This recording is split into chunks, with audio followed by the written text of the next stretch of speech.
back. Just quickly introducing myself. I'm Ritesh. I'm trying to build a brand for girls from the age of puberty all the way up to menopause. It's a hygiene brand, so we're trying to build toilet hygiene, feminine hygiene as the focus categories. Yeah, over to you. Yeah, hi, I'm Prasad. I belong to Kotak Life and I manage digital business there, which includes not just D2C but also through the online partnerships and digital bank assurance as well as the strategic alliances. I am Jain from IKEA. I'm part of the team which is building the brand in India. Not too easy. And also, while building the brand in India, I'm also trying to create information in this media, which is very, very good. Happy to be here. Very, very excited to be here. Hi, good morning. My name is Akhil. I head marketing at Aegon Life.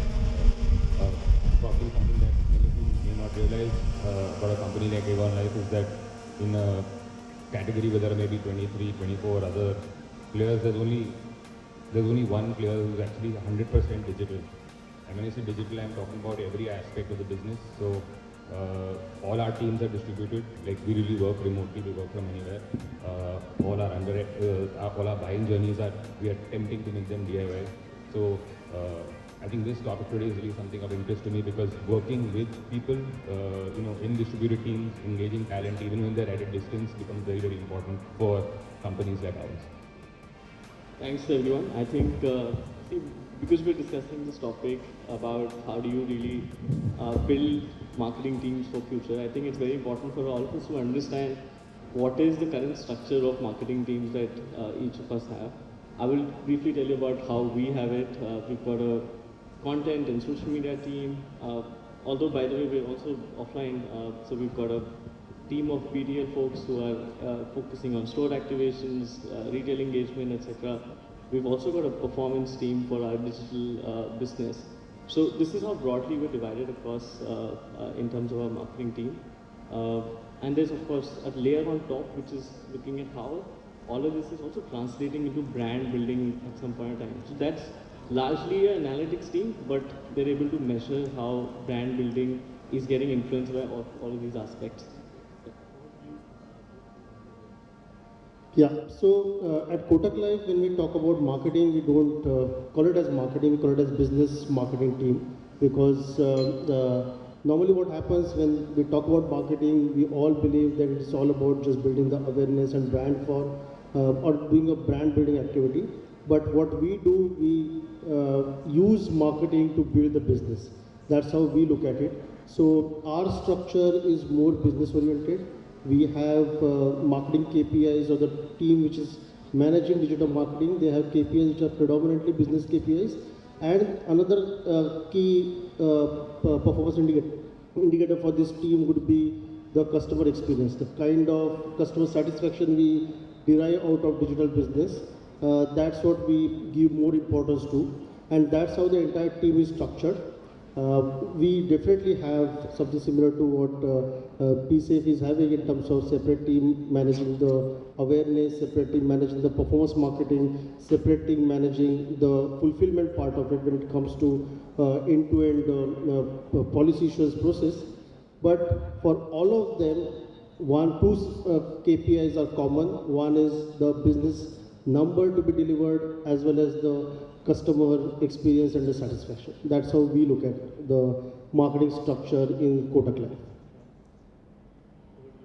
Yeah, thanks. So at IKEA, we have sort of a lean structure. While we have people for, for content, for media, for performance, for CRM, we have one person even who we call performance leader who link all activities that we do as a marketeer with the business outcome also. Very important role. But we have a very, very democratic way of working. So it's not there is one voice. When we take a decision, it is about a collective decision. Also, we rely heavily on our agency partner. They are sort of our extended team. And we invest a lot in inducting them, in training them, and making them understand what brand IKEA is. So that's largely the structure that we have. So I echo what Prasad said in the sense that I think this is common across the BFSI sector where if you're part of the marketing team, really your success is measured by your contribution or your enablement of the end business.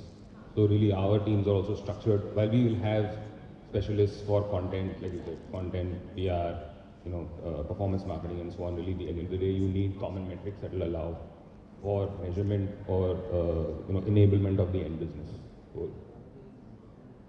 Understood. So, I mean, which is where the question comes at, Zain said that, they rely heavily on an agency partner, but when you're hiring for a team in-house, how do you build it? How do you train? How do you also retain those people? And in between all of this, where does the new technology is taking a role? How are you also looking at implementing it? I think if you guys could sort of shed some light on that. So yeah, it'd be helpful. Maybe starting with you.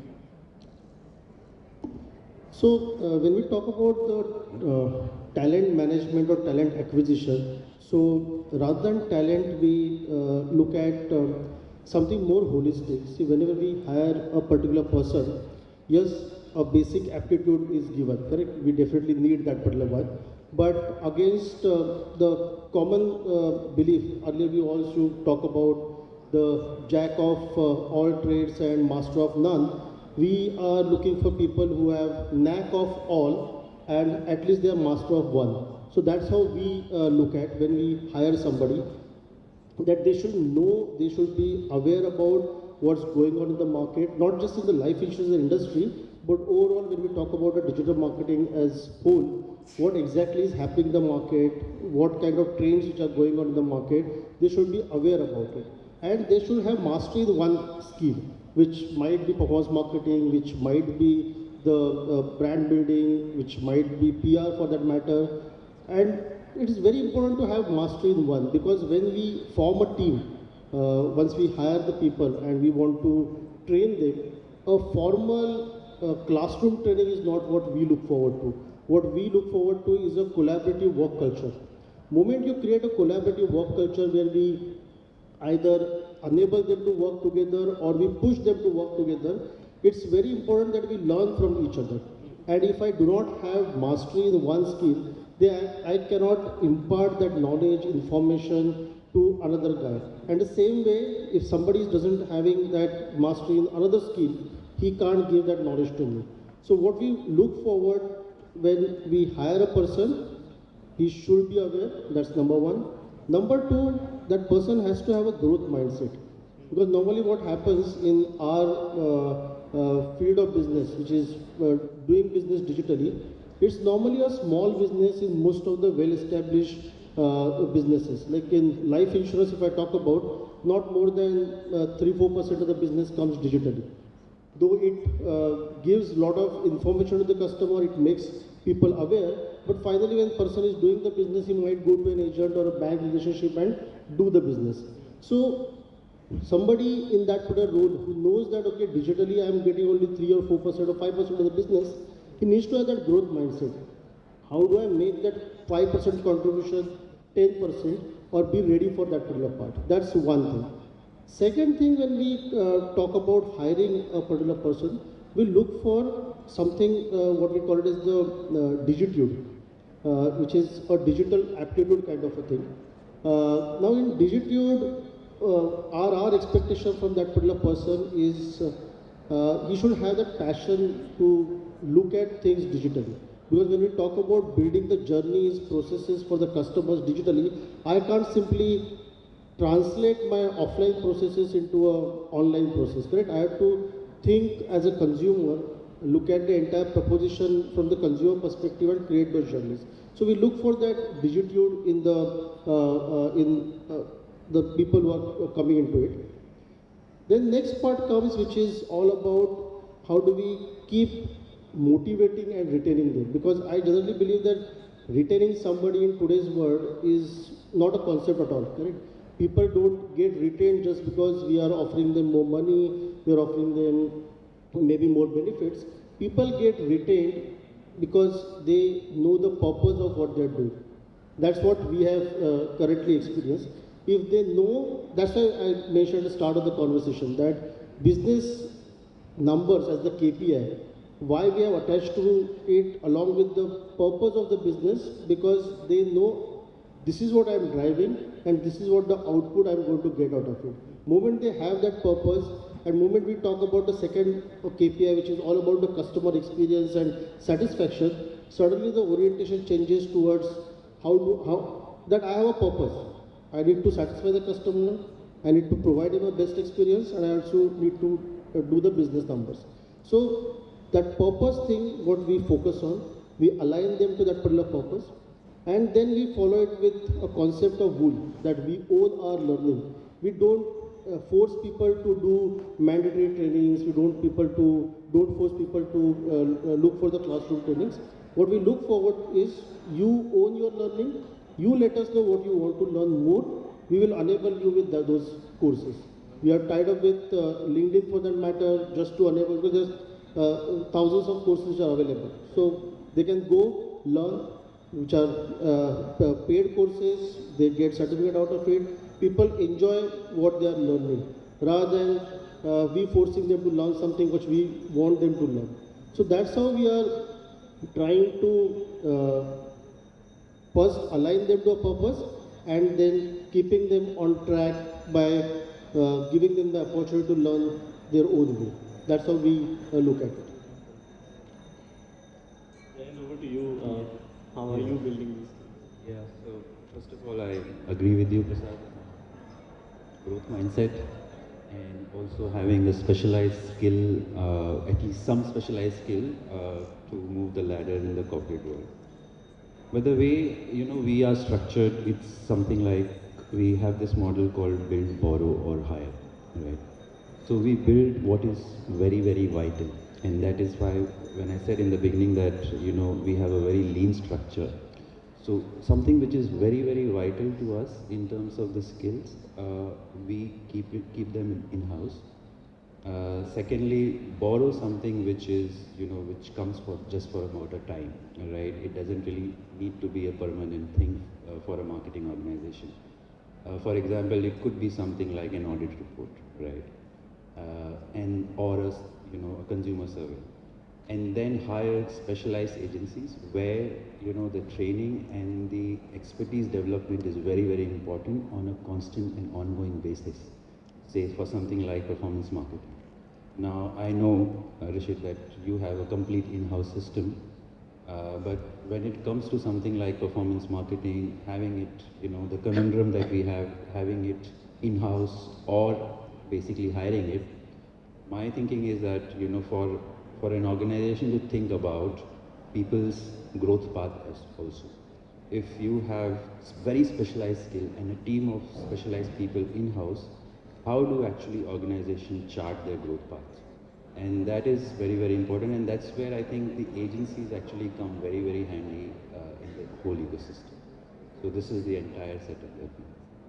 I think before we move ahead and maybe ask the same question to Akhil, I just wanted to highlight. I think it's really about what, as a business, you're aligned to build as a core competency in-house, right? For us, as a young brand, and we're in the process of building a brand.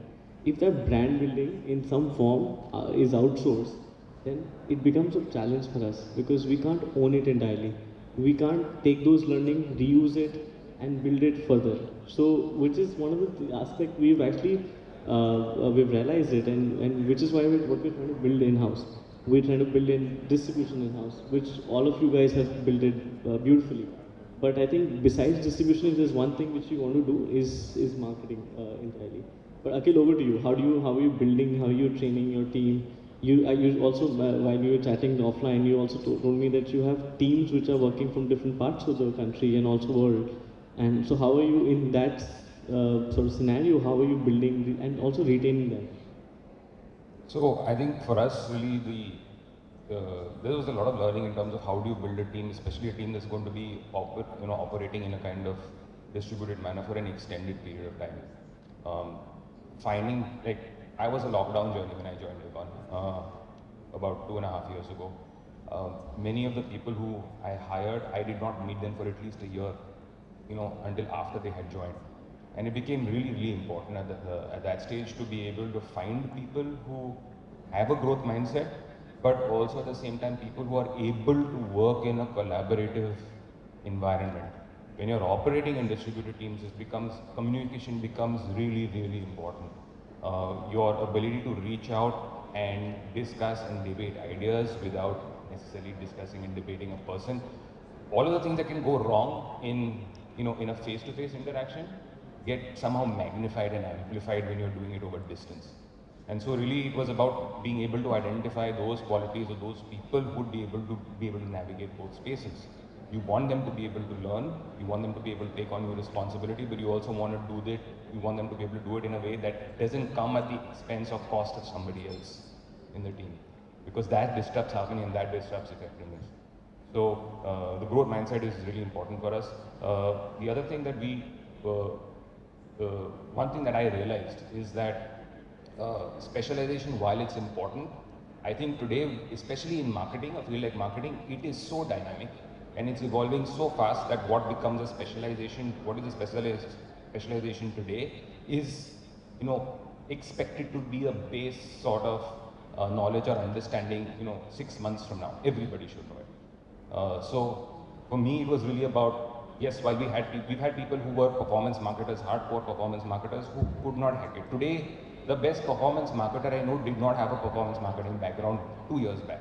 He came in as an insights professional, right? He was just really, really good with data and he was really, really good with customer, right? Customer insight. And it was about his ability to kind of meld those two things together, and he had this innate curiosity to go explore, ask questions, not just of his colleagues, but of his agencies, of his partners. So in our sense, having that innate curiosity becomes really important because the customer is evolving very, very rapidly, right? We are trying to play catch up as marketers in many ways, right? We've always seen there's so much fragmentation in media, there is so much, yesterday I heard a new term, I did not even know there was something called zillennials, right? So I was like, okay, fine. So there's one more sub-segment of people who you need to like kind of engage and interact with. And the standard tools of segmentation, the standard rules of communication won't always work. You have to be able to, you have frameworks where you have to be able to modify and adapt. So having someone who's innately curious, having people who are innately curious, having people who are willing to collaborate, that becomes super important in house. So just to add to what Akhil mentioned, I completely agree with his point that the good performance marketers, or even for that matter, the brand marketers or the media buying people, are not the one who are really good with customer segmentation and knowing the consumers, are actually the people who know the technology well. That's how the scenario is shifting now. A lot of team members in Kotak Live, which I work with, the one with good technology skills, that they understand technology more than others, I think they are driving the overall purpose as well as the business outcome better than the others. That's how I think the way overall industry is changing.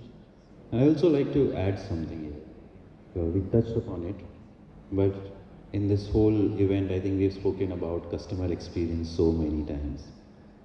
But when it comes to retention, I think employee experience is so important as well. And it is so critical as well. So how do you actually create an open and safe environment where employees are encouraged to share openly, they are encouraged to learn and adapt as well. I think that's the thread basically which makes the difference in a very collaborative team, or I'll take the liberty of saying a sort of a toxic environment that sometimes happens within the team. So yeah, that's something there. So the point that I'm making is culture within the organization and having one purpose is so important to have the team together. Absolutely. I think just to add on to that point, right? I believe one of the things which is very critical is, especially for a brand like us, which is very early in their journey, is that the folks who have been with us early on in terms of setting those footsteps to building this brand, they remain with us for longer, because it was their vision and our vision sort of collectively which came together and sort of built it, right? So more than say corporates like yourself who have that 95% canvas filled, our canvas is probably 20%, 25% filled. And there's still more to be filled, and which is where we believe that, since our consumers, and we're targeting, as I said, between the age group of 10 to 50, and starting as early as 10. So how do we get people in our team, which are especially Gen Zs, right? And how do you retain them? There's a lot of talk, in fact, happening around that Gen Zs are slightly fickle-minded. They want everything to be the way they like, and hence retaining them becomes much more difficult. So we have a lot of Gen Zs in our organization, and I don't know how it is at your case, but if you have them, how are you retaining them? Because maybe in the case of Aegon or even IKEA, or for instance Kotak as well, your consumers might be millennials, right? But there'll be a lot of folks who are their first or the second job, which are Gen Zs. And do you see a psychological shift happening? Are these people also trying to become independent early on, and they're looking at products like BFSI and also furniture? So just throw some light on this. So two parts. One is retaining Gen Zs, and how Gen Zs are relevant to market for future. Because a lot of our consumers today who are Gen Zs will become millennials, hence will have more power. I think from our perspective, really, when it comes to like working with Gen Zs, I think purpose becomes really important. You're at the start of your career. Why you are doing something is almost as important, if not more important, than maybe the size of your paycheck, right? The environment that you're able to foster for them in terms of training, opportunity, the ability to explore new things. They're really hungry for these kinds of experiences. And I think as managers, as leaders, that becomes something that we have to spend time and attention considering, right? On the one hand, it comes across that Gen Z might be a bit too demanding and they're not willing to be patient. But on the other hand, you also have to realize that this is a generation that has grown up with everything on demand, right? So in that sense, it's not, I don't necessarily see it as being, some people say they're spoiled, some people say they're just too impatient. No, I look at it as this is really the environment that has kind of grown up around them, and they're responding in a way that they would react and as managers and leaders, really, we have to just be able to adapt it. You adapt to a customer, right? If a customer changes their behavior, right? When you have new talent coming into the organization and you have to motivate them, these are the guys who do most of the donkey work in your organization. Like, so at the end of the day, if you can provide them with a little bit of, a little bit of purpose, make them feel good about their jobs, give them opportunities to learn, I think it becomes easier then to retain. If you treat them just like everybody else, it becomes a bit of a challenge. At least in BFSI, when you look at customers who are Gen Z and moving to millennials, we have to understand, I think, that as people, we generally tend to evolve. The tastes and preferences that I had when I was in my 20s kind of evolved, as I grew older, my 30s and so on. And customers do that. So what we are seeing today, at least in BFSI, is that I think for Gen Z, they're far more, I think, keen on taking charge of their finances at an early age, at an earlier age. There's so much information now available today, right, about how you should be thinking, planning, saving, investing. Like the way that we, I think probably younger audiences today want to, when they think of saving, they're thinking saving for experiences. They're not necessarily thinking of saving for, I need to have that, I need to have that car, that bike, eventually that house. No, they're really saving. They're thinking, I want to save for that diving holiday that I want to go, right? Or that trekking, that trekking expedition that I want to go on. So, but they're actively thinking about finance, right? But they're just thinking about it in a different way. So for us, it's really about how do we insert ourselves in a more contextual way to help them achieve that goal, right? And as time progresses, they will eventually become, they will start their families, then they will start thinking about maybe something like life insurance, right? First aid, or just you're recently married. There are certain triggers that happen to all of us, and those are common. It's about being able to understand the journey that they're on, right? And be able to like contextualize your product, your message in a way so that it becomes relevant to them at the time that they're ready for it. I think, sorry, Jayan and Prasad, that we couldn't take responses on this. If there is something short and tips you want to discuss, happy to do so. But the next really, and I think we won't do a justice to this panel if we don't discuss how the technological changes are going to change your future of work, especially for marketing teams. So maybe please shed some light specifically on AI. If at all you guys are using AI, maybe later on I can conclude by telling how, say, our teams are looking at it and where do we see it. But starting with you, Prasad. So, if I talk about artificial intelligence, yes, we are doing few things around it. But as I mentioned at the start of the conversation, our more focus is on building the natural intelligence of our people. Right? That's what we are currently focusing on. If they get all-around exposure about the overall business, all facets of it, I think that intelligence is going to help us more than just automating a few things and just doing it for the sake of doing it. But from our perspective, what currently we are focusing on more is automation rather than allowing machine to do everything on its own. Right? We are doing it in a very controlled manner because we are in the industry of life insurance. A lot of data which is available comes with customer is trusting his that whatever information sharing with us, entire medical report, entire financial history, we have to honor that. So we use a lot of data what is getting collected into the system for betterment of the processes, automating the processes.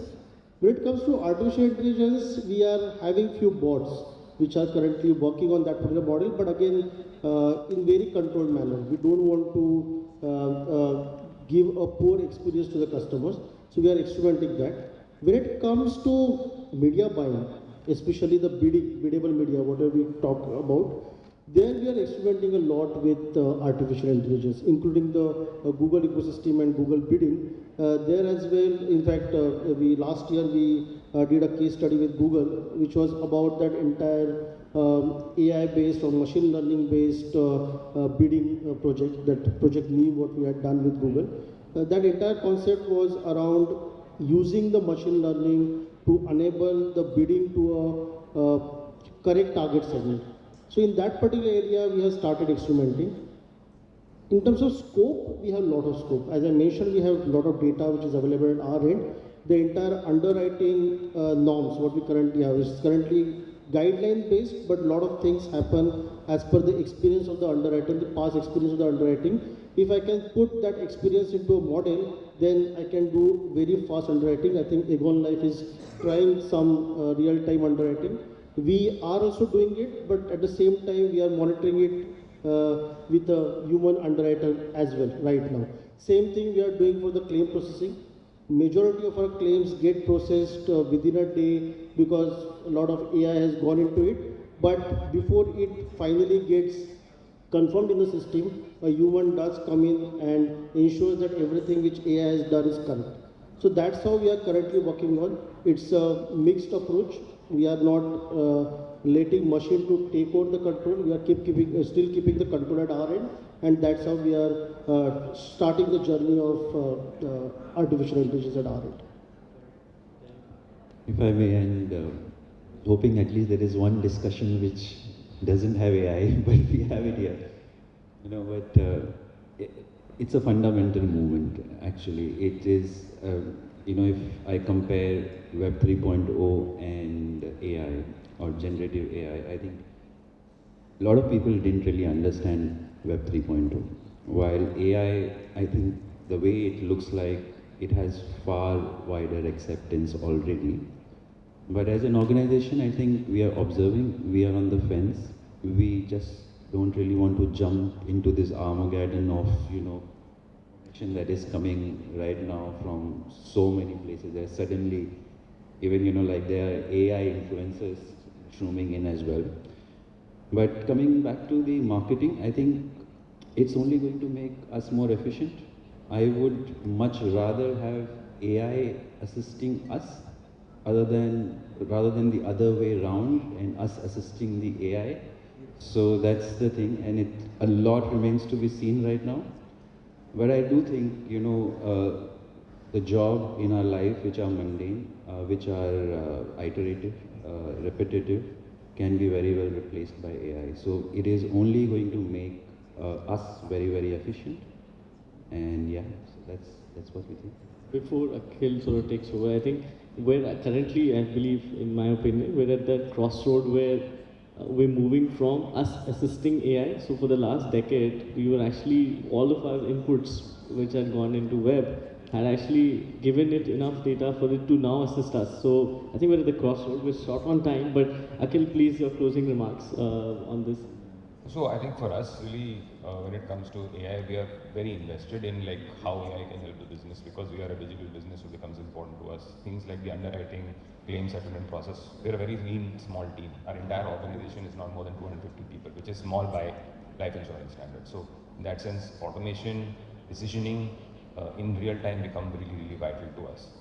The thing about customer data is very important. So yes, when we're using there, it's always in a closed sort of environment.